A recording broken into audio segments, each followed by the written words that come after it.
간밤에 크립토 시장에서는 정말 역사적인 이벤트가 있었습니다. 전 세계 거래량의 50%를 차지할 정도로 굉장히 큰 1위 사업자인 바이낸스가 사기권 사업자라고 할 수 있는 FTX를 인수한다라는 소식이 전해졌기 때문인데요. 사실 이게 내용이 생각보다 복잡합니다. 이 두 사람의 대결 구도라고 볼 수도 있는 것 같고요. 어떻게 보면 미국과 중국의 대리전이라고 생각할 수도 있는 거고요. 여러 가지로 복잡한 내용들이 있었는데 어제 밤에 잠 자는 동안에 반전이 있었습니다. 비트코인을 포함한 코인 가격에도 영향을 줬고요. 전 세계적으로 위험 자산에 대한 선호도가 높아지고 있는 상황에서 나온 이벤트이기 때문에 어떤 영향을 주는지를 미리 알아두시는 것은 필요해 보입니다. 자, 오늘 시장에 대한 이야기 하고요. 그리고 크립토 시장 관련된 이야기 방금 전에 말씀드렸던 내용을 말씀드려 보도록 하겠고, 그리고 물가와 그리고 고용에 대한 이야기 간단히 해보도록 하겠습니다. 일단 시장은 다우가 1% 상승했고요. 나스닥은 0.4%, S&P 0.6% 상승했습니다.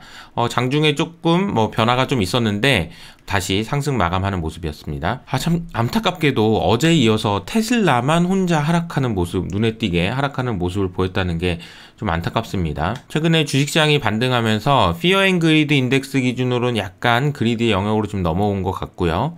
그리고 변동성 지수는 어제 주가가 올랐음에도 불구하고 오랜만에 상승하는 모습 보였습니다. 빅스가 어제 5% 상승했습니다. 자, 모건 스탠리의 의견인데요. 현재 약세장에 그 바닥 근처에 와 있다, 이런 콜을 좀 했습니다. 인상적이었던 부분은 미국 기업의 본격적인 해고 소식, 이것이 오히려 주식시장에 강세장으로 진입하는 것의 시작일 수 있다, 이런 이야기입니다. 그러니까 사실 이게 어떻게 보면 아이러니하는 건데요. 이게 창조적 파괴라고 하죠. 이게 자본주의의 속성이라고도 하고요.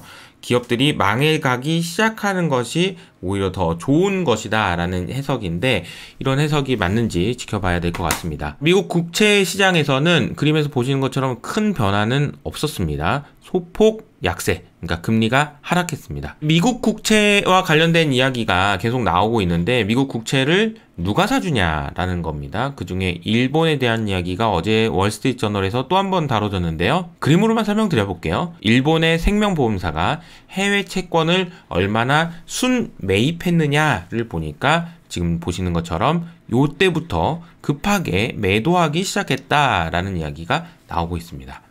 그러니까 일본도 지금 미국 국채 사줄 여력이 없다라는 겁니다. 미국 국채는 계속 늘어나는데 이것을 사줄 여력이 없으니까 결과적으로는 규제를 완화해 주든지 하지 않겠냐, 이런 생각들을 지금 시장에서 하고 있는 것 같아요. 그래서 더블라인 캐피털의 그 CEO는 하이힐드 채권 살려면 조금만 더 기다려, 너무 급하게 살 필요는 없는 것 같아 라는 이야기를 했습니다. 그 이유는 연준의 의미 있는 방향 전환이 아직 이르다라고 평가하고 있는 것 같고요. 그래서 국내에서도 정말 크레딧 시장에서는 하루가 멀다하게 완전히 새로운 뉴스들이 나옵니다. 어제 같은 경우에는 롯데건설이 롯데정밀화학으로부터 3천억을 갑자기 조달받았다. 이거 도대체 이게 돈이 얼마나 필요한 거야 라고 얘기하니까 관련 업계에 계신 분은 이렇게 얘기하더라고요. 야, 그래도 롯데건설은 돈이라도 빌리기라도 해 라고 말이죠. 이게 참 어려운 환경이 이어지고 있는 것 같아요. 하이힐드 채권의 수익률은 이 정도로 올라왔는데 아직 코로나 당시보다는 조금 낮은 상황이다. 좀 더 기다려봐도 되지 않겠니? 라는 의견인 것 같아요. 이 와중에 달러는 어제도 0.5% 하락하면서 최근 기록했던 저점 수준까지 내려왔습니다. 여기서 더 내려가는지 아니면 다시 박스권에 갇히는지 지켜봐야 될 것 같고요. 유로화도 다시 박스권 상단, 그러니까 여기서 더 뚫고 올라가는지 아니면 다시 내려오는지 봐야 될 것 같습니다. 엔화도 마찬가지입니다. 엔화 강세가 진행되면서 145엔까지 내려왔는데 여기서 추가로 내려갈지 여부가 중요할 것 같습니다. 어제 원화도 굉장히 좀 강세를 보였죠. 이게 롱스탑이라고 하는데요. 달러 강세에 베팅했던 자금들이 되돌림이 일어나고 있는 상황인 것 같습니다. 이러다 보니까 시티에서는 신흥국 통화와 관련된 투자 의견을 상향 조정했다라는 소식이 전해집니다. 연준 금리 인상 거의 끝나간다. 신흥국도 이제 좀 먹고 살아야 되는 거 아니겠니? 라는 의견인 거죠. 신흥국 통화 투자 전망이 상향 조정됐다. 그래서 연준의 금리 인상 사이클 정점에 거의 다 왔다라는 이야기죠. 유가는 어제 3% 하락했고요. 그리고 천연가스 가격은 10% 다시 조정을 받았습니다. 어제 토머스 바킨 연준 의원이 얘기를 했는데 인플레 잡기 위해서 지속적으로 노력할 거다. 사실 이제 연준 의원들은 계속 원론적인 이야기를 할 수밖에 없는 상황인 것 같긴 합니다. 그래서 인플레이션 통제를 위해서 지속적으로 노력할 거다. 그리고 인플레이션 잡으려면 시간이 걸린다. 승리 선언을 빨리 하지 말자. 이런 이야기를 했습니다. 두 번째 주제인 크립토 시장에 대한 이야기를 좀 해볼 텐데요. 바이넥스가 FTX를 인수하기로 했다라는 소식이 어젯밤에 전해졌는데요. 일단 FTX가 갑자기 심각한 유동성 리스크에 빠지게 됐습니다. 그래서 FTX가 바이낸스에게 도와줘 라고 얘기하고, 장펑이라고 하는 바이낸스의 대표가 투자자 보호를 위해서 일단 내가 한번 볼게, FTX 한번 볼 텐데 살게. 근데 나는 이제 언제든지 처리할 수 있어. 이거 보니까 이거 살려고 봤더니 실사했는데 쓰레기잖아. 그럼 나 안 살 수도 있어. 라고 이야기를 하면서 변동성을 굉장히 키웠는데요. 어제 비트코인 같은 경우에는 바이낸스가 FTX를 인수한다는 소식이 전해지면서 급등했다가 다시 내려오면서 지금은 18,000불 수준까지 내려와 있는 상황입니다. 장중에 변동성이 굉장히 컸다라는 걸 알 수 있습니다. 이 내용을 이해하시기 위해서는 이 그림을 좀 보시면 좋아요. 저도 어제 네이버 프리미엄 컨텐츠에 이 관련된 내용들을 소개했는데요. 자, 이 사진을 보면은 아시는 분은 아실 건데 우스꽝스러운 그림입니다. 왜냐하면은 이 두 사람의 얼굴을 합성해 놓은 거기 때문에 그래요. 이게 바이낸스의 장펑이고요. 이게 FTX의 샘입니다. 그래서 이 두 사람의 얼굴을 합치면 이런 그림이 된다라는 거죠. 페이스 오프 아니냐, 이런 이야기입니다. 그런데 이 그림에서 보셔야 될 것은 바이낸스 같은 경우에는 중국 계열이고요. 그리고 FTX 같은 경우는 미국 계열입니다. 그래서 일부에서는 이것이 미국과 중국의 크립토를 놓고 싸우는 대리전 아니냐, 이런 이야기도 있는데 그것은 좀 약간 지나친 확대 해석일 수도 있고 그래서 이 부분은 빼고 설명을 해보도록 하겠습니다. 우선 FTX, 샘코, 뽀글이라도 알려져 있는데 이 사람이 알려진 것은 우리나라의 빗썸을 인수할 수도 있다라는 이야기가 나오면서 이슈가 되기도 했고요. 전 세계 4위권의 마진거래 암호화폐 거래소입니다. 그런데 이 거래소를 두고 장펑이라는 사람, 바이낸스의 장펑이라는 사람이 주말 동안에 야, 이거 뭐 루나랑 비슷한 거 아니냐? 니네들이 가지고 있는 FTX에서 가지고 있는 코인 이거 이상한 거 같아. 그리고 니네들 뭐 가지고 있는 자회사의 자산이 다 이걸로만 돼 있으면 난 믿을 수가 없는데. 그래서 나 이거 청산할래. 라고 이야기를 해버린 겁니다. 근데 그 배경이 됐던 것이 코인데스크의 기사였고요. FTX의 관계회사에 들어가 있는 자산들이 전부 다 FTX가 발행한 FTT라고 하는 토큰으로만 구성되어 있다. 이거 약간 좀 사상 누각 아니야? 이거 루나 생각나는데, 이런 기사들이 나오고 나서 바이낸스에서 이거 팔까? 이랬더니 그냥 정말 많은 일들이 있었습니다. 그래서 가격이 FTX 토큰이라고 할 수 있는 FTT가 며칠 전에 24불이었던 것이 지금은 5불대까지 내려와 있는 상황입니다. 정말로 급격한 변동성이라고 볼 수 있고요. 이러다 보니 이 FTX에서 나 미안해 장펑 나 좀 도와줘 라고 얘기를 했고, 장펑이 그래? 그럼 내가 사줄게. 근데 어떻게 사주긴 할 텐데 내가 한번 보고 철회할 수도 있고, 그리고 잠깐만 내가 이거 미국이 좋아할까? 이런 생각들까지 이어지면서 변동성이 굉장히 커졌다라고 볼 수 있겠습니다. 월스트리트 저널에서는 어제 이 기사의 내용을 소개하면서 작년 11월에 있었던 기사 내용도 소개를 합니다. 작년 11월 달에 미국의 증권거래위원회 SEC죠.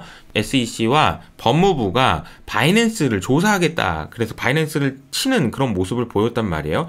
미국에서 바이낸스를 치는 모습을 보이니까 바이낸스가 미리 역공을 한 거 아니냐, 그런 해석까지도 나오고 있는 상황입니다.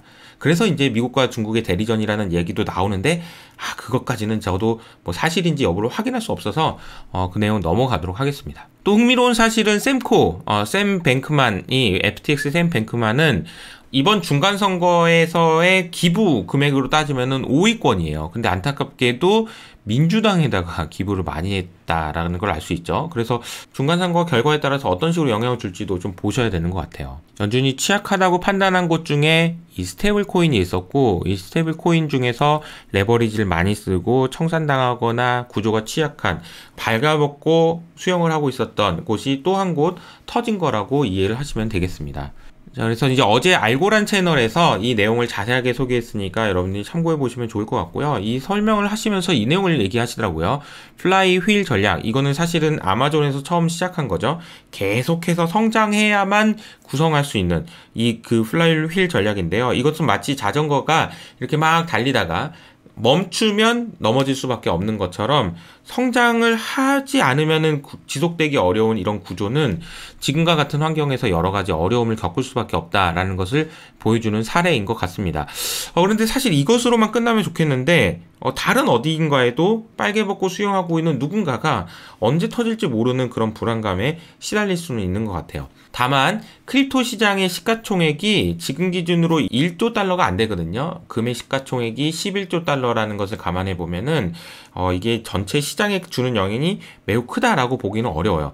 그럼에도 불구하고 조금 그래도 주의를 기울이셔야 되는 이유는 이 FTX가 마진 거래로 유명하기 때문입니다. 그러니까 비트코인을 포함한 암호화폐 시장에서 마진 거래를 굉장히 많이 하고 레버리지가 많이 들어있는 거래들이 있을 수 있기 때문에 혹시라도 문제가 생겼을 때 예상치 못한 그런 변수가 될 수도 있다 라는 것 정도로 이해하시면 되겠습니다. 마지막으로 고용과 물가에 대한 이야기를 해보도록 하겠습니다. 미국 근로자 부업이 증가하고 있다라는 소식이 전해지고 있는데요. 응답자의 75%가 인플레이션 때문에 수입이 충분하지 않아서 부업을 해야 된다라는 이야기가 나오고 있네요. 정말 많은 사람들이 부업을 해야 될 정도로 어려운 상황이구나 라는 것을 알 수 있겠습니다. 자, 그리고 이제 노동시장이 분명히 지금 둔화되고 있다. 연준이 지금 계속 긴축을 할 때가 아니다라는 의견이 나오고 있는데요. 판테온 매크로 이코노미스트 수석 이코노미스트가 미국 노동시장 분명히 둔화되고 있다. 지금 10월 고용지표는 올해 초 대비 빠른 속도로 악화되고 있다는 사실을 무시하고 있는 것 같다. 전체적으로 평균 임금 자체가 굉장히 낮아지고 있다라는 이야기입니다. 그리고 이번 경기 침체, 이번 고용시장의 특징 중에 하나는 화이트 칼라가 힘들어진다라는 겁니다. 과거의 경기 침체 기간에는 블루칼라 노동자들이 가장 먼저 일자리를 잃었는데 이번에는 사무직, 그러니까 이제 중간 관리자의 인력 감축에 집중하고 있다라는 것이 특징인 것 같아요. 어떻게 보면은 과거에는 기계가 블루칼라의 일자리를 뺏었다면은 이번에는 IT 그리고 컴퓨터가 화이트 칼라의 일자리를 뺏고 있는 것 같습니다. 문제는 지금 현재 시장의 중산층을 차지하고 있는 많은 사람들이 화이트 칼라이기 때문에 화이트 칼라가 많이 해고되는 것은 수요라는 관점에서 보면은 좋지 않은 일이 될 수도 있을 것 같습니다. 중국의 디플레이션 압력이 심화되고 있다라는 이야기가 나오고요. 오늘 중국의 물가 지표가 발표됐는데요. 관심 있게 보셔야 되는 것은 중국의 생산자 물가가 2년 만에 마이너스로 발표될지 여부입니다. 사실 수출입 데이터가 벌써 역성장이라고 발표가 됐고요. 이코노미스트들 입장에서는 중국이 디플레이션 악순환에 빠졌다. 오히려 내수 수요가 매우 약하다라는 이야기도 나오고 있는 상황인 것 같습니다. 이거는 어떻게 보면 긍정적으로 해석하자면은 중국 경제가 둔화되면서 글로벌 인플레이션을 완화시키는 데 도움을 준다라고 해석하면 긍정적일 수 있는데 중국 경제가 진짜 안 좋구나라고 생각할 수도 있는 거죠. 그림을 보시면 중국의 생산자 물가가 예상치가 이렇게 나오고 있습니다. 마이너스로 예상되고 있고, 잘 아시는 것처럼 중국에서 생산하는 물건은 미국으로 많이 가기 때문에 중국의 생산자 물가가 낮아진다라는 얘기는 반대로 미국의 CPI, 그러니까 물가도 낮아질 거라는 기대감으로 이어질 수 있습니다. 자, 러시아와 중국의 무역량이 정말 많이 늘어났다라는 이야기인데요. 러시아는 아시는 것처럼 경제지표 발표가 안 되는데요. 러시아의 상황을 알 수 있는 방법은 중국에서 러시아랑 어떻게 무역을 했는지를 보면 알 수 있습니다. 중국이 러시아의 최대 수출국이 되었고요. 러시아와 EU와의 무역은 43%나 감소했습니다. 그러면서 중국에서 유럽으로 가는 운임도 급감하고 있다라는 것을 보여주네요. 일본에서는 경기 부양을 위해서 추가 예산을 승인했습니다. 29조 엔 정도 되는데요. 우리 돈으로 따지면 300조 원 정도 되네요. 올해 3월 말까지 신규 국채를 또 발행한다고 하는데 국채 시장에는 부담 요인으로 작용할 것 같습니다. 중간선거가 진행되고 있고요. 우리나라 시간으로 장중에 계속해서 발표가 될 것 같습니다. 그런 와중에 트럼프가 대선에 출마할 수도 있다라는 소식이 전해지네요.